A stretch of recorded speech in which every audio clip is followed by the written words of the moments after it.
What's up, tribe? How you guys doing? This is going to be the review for Dirty John, Season 2, Episode 6, the Betty Broderick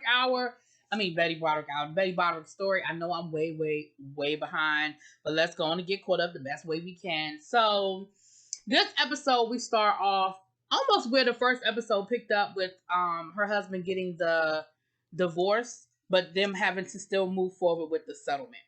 And remember where she got put in jail at the end of the last episode. And so she's getting out of jail. And a couple of things happen. One, she finds a support group. And it's a support group that seems like it's almost specific to her situation. Basically, people who feel like they're being railroaded by the system or by the other person in their situation. It's called HALT. Then we have an attorney is interested in her story, and it seems like her story is starting to get some local attention because when she showed up at the whole meeting, everybody knew who she was. Like the lady was like, well, not everybody, but the lady was like, "You're Elizabeth Broderick, right?" And she was like, "Yeah." And so they asked her to tell her story. And when you hear her tell the story, it sounds so horrible. Like it sounds like this man has just done her so bad. Which he did. But it's just weird that nobody else saw it that way at the time.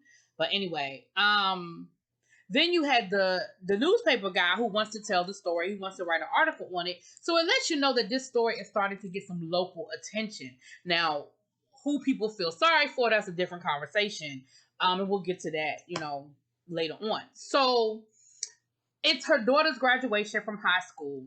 And of course, Betty's going, she's talking to her friends and, she's telling them that, hopefully the girlfriend won't be there. She, when she gets home from jail, somebody sent her a newspaper clipping and, of Dan proposing to, the girlfriend. And it's saying at the bottom of the proposal, eat your heart out, bitch. And of course, she automatically assumes the girlfriend sent it to her. And the friends are like, well, why would the girlfriend send that to you? Like, we don't think it was her, Betty. And she was like, well, who else would send it? Like, who else would care enough to send it? And a part of me is sort of like, yeah, who would care enough to send it? But then the other part of me is like, Dan could have done it. Like, because at this point, Dan, I just think is really trying to gaslight her.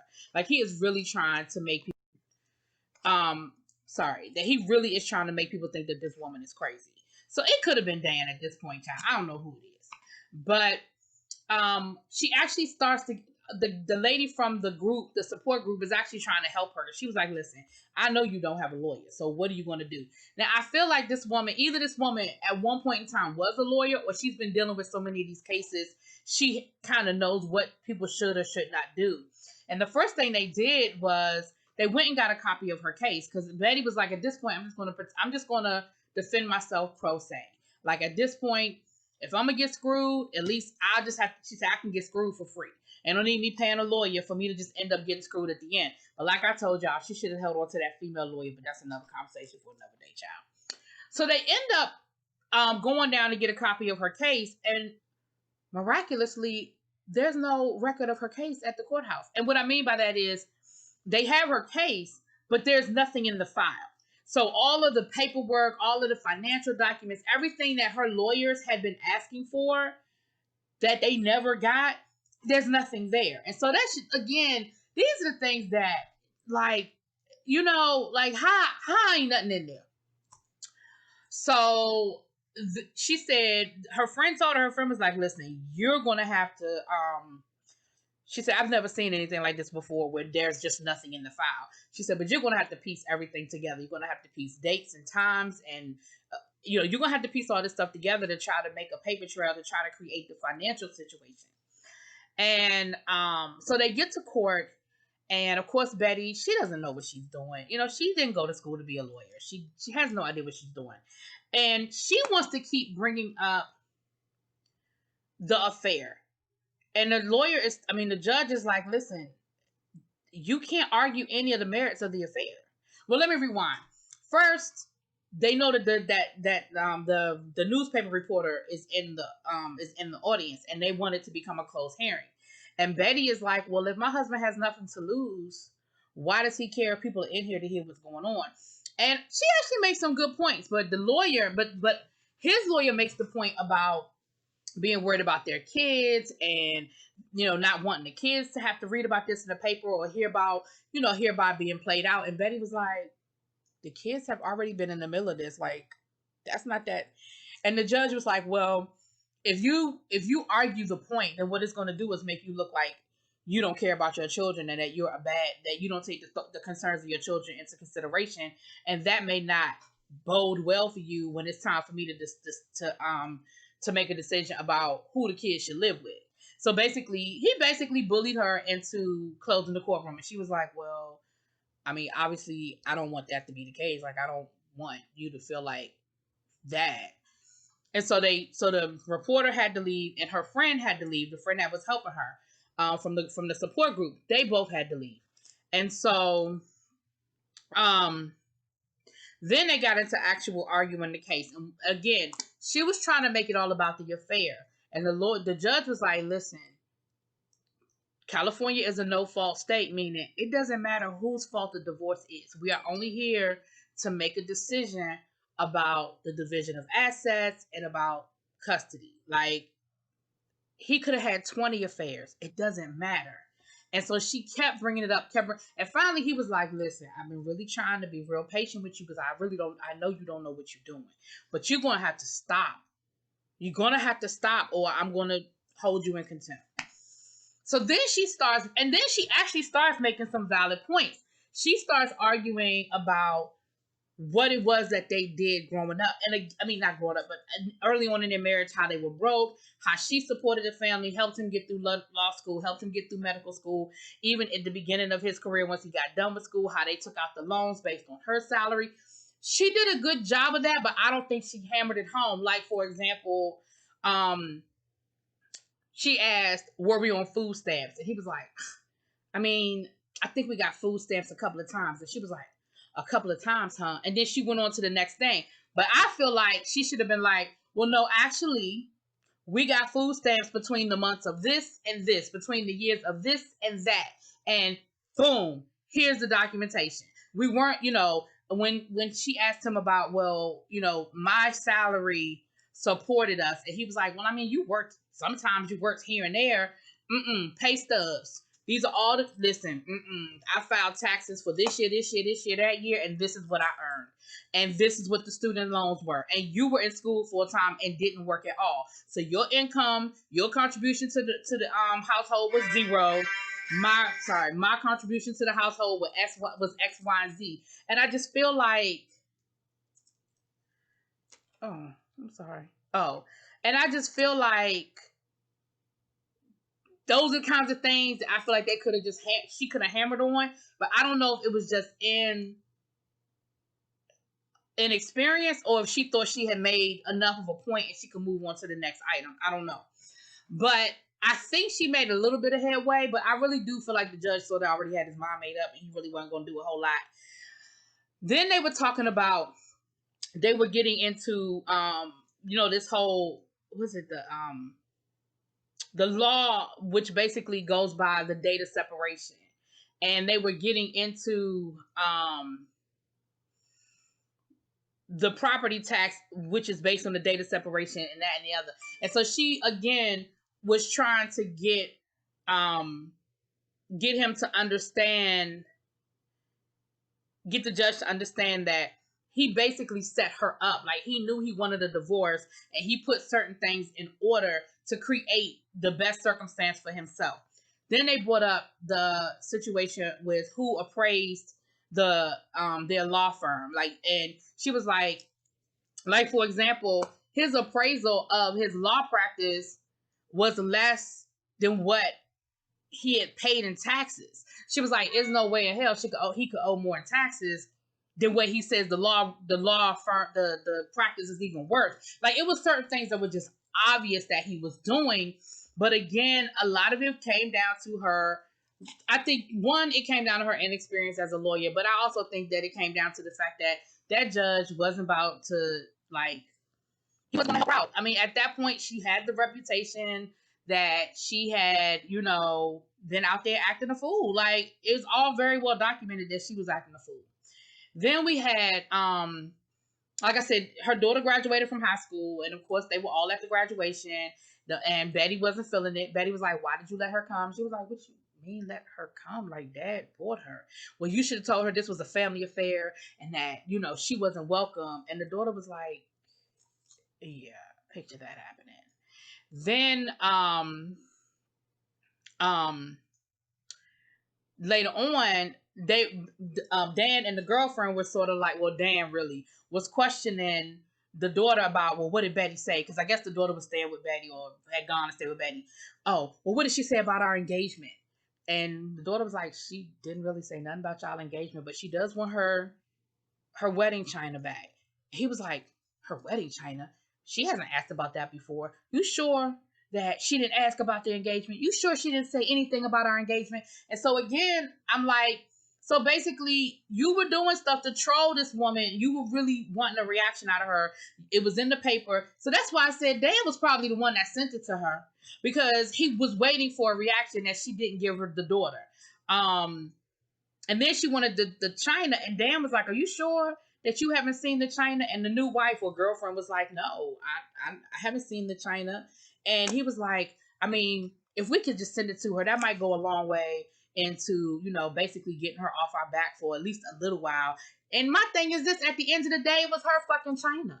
Like, it was the china from their wedding. And remember, if you go all the way back to the first episode, remember her mother had been buying her china set and Tiffany silverware and all of that from when she was a child, so that she would have her set when she got married. So remember that, that probably won't even dance. That probably was something she came into the wedding with. Child. So then they had this scene where they show her daughter coming home from a date or whatever, and they don't come right out and say anything about the daughter, but they allude to the fact that the daughter may, been getting into some drugs or something like that. And we know, at least I read, that the daughter did get into drugs, and that's why Dan ended up writing her out of his will. He disowned her because she was a drug addict, and he was worried that she would use the money that he left her for drugs or whatever. And so the daughter, one of the old, well, anyway, I'll see how the rest of the episodes play out. But I did read that online. So we finally get to that. This whole time she's waiting for the newspaper article to come out, because she keeps thinking that if the newspaper article comes out and it tells her side of the story, then it will give her some leverage. You know what I mean? It'll sort of sway public opinion when people hear her side of the story and realize that Dan, it's not all this bad stuff that they've been hearing about her. But what ends up happening is Dan basically threatened, Dan sat down and interviewed with the news reporter, and then he basically threatened to sue him if he printed anything that he didn't like. So the story did end up coming out, but it wasn't as salacious as she hoped it would be, and as they wanted it to be, or as she wanted it to be. Then they go to court for the settlement, and child, they find out they end up using all of his records to figure out the financials, which of course we know his records were skewed. He was hiding stuff. It didn't even make sense. It didn't even add up. Before we get there, Betty feels like she's going to do well in court. She feels like things are turning her way. She's got a job. And her friend, remember her friend going all the way back to like episode 2, her friend that actually got divorced when her and Dan were still happy. They were talking, and she was talking about getting a job, and her friend was like, "Oh my gosh, you got a job. Where are you going to be working?" And she said, "Oh, at the kids' daycare. I'm going to be a teacher's assistant." And her friend was like,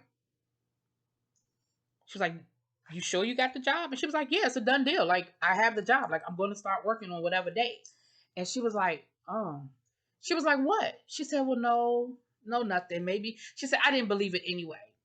And come to find out, her lawyer, the guy that represented her in her divorce case, Dan told her that Betty was a child molester, and that's why the courtroom had to be sealed, so that the kids wouldn't hear testimony about her molesting them.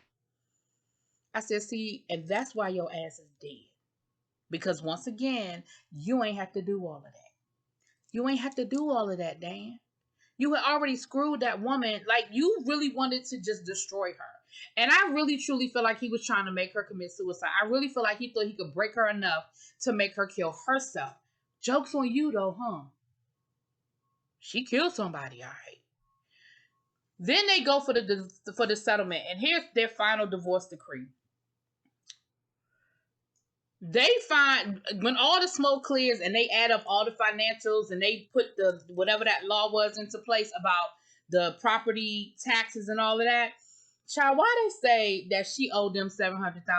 That she owed him $700,000, and after the sale of all of their assets and whatever, she's gonna get a settlement of $26,000. $26,000, and that man became a millionaire on your back. Then her spousal support was gonna be $16,000 monthly. Now the $16,000 I could live with. Like now, Betty, in 2020 you could live with $16,000 a month. The problem is they said at his discretion, and he could appeal it at any time. So her thing was, of course, he gonna keep appealing it and keep reducing it. But I'm just saying though, but $16,000, I can't be mad about that part of it. But the $700, how the hell did you owe him $700,000? Then the kids will, and then he retained full custody of the kids, and she had visitation. I think that might have been it, y'all. Because the next thing you know, we see her buying a gun, child. The next thing we see is her buying a gun, child. Then we have a scene where her friend, not the woman that got divorced, but her other friend that's still married to one of his friends, they're all out to dinner celebrating the divorce being final. And she says to the new girlfriend, she was like, Betty has been asking me about their china, her wedding china. And, I understand things have been really bad. And I know Betty hasn't always been nice to you, but I think if, maybe now that everything is over, it's finally done, I think if maybe you gave her, because when she went to go describe the wedding china, the girl knew what she described it to a T. She knew exactly what it was. She said, so her friend was like, I mean, maybe if you could just, give her wedding china back, that might go a long way to, be an olive, like extending an olive branch, and maybe that'll help you guys. Now that it's over, like it's over, it's a done deal, it's a wrap. Child, the girlfriend was like, I'm not interested in being nice to her. I'm not interested in giving anything to her. I'm not interested in extending an olive branch to her. As a matter of fact, I could just break it all up. Like, isn't that what she would do to me? Now, on one hand, she right. She would break all your shit up. But let's not forget you stole her husband. Like, again, you don't have the moral high ground. You had a full-out affair with this man for years. Not a year, not a couple of months, for years. Knowing he had a whole wife smiling in that woman's face every time she came down there to bring him lunch and all that other stuff. So you don't own the moral high ground. You don't own the moral high ground. And I'm sorry, but at the end of the day,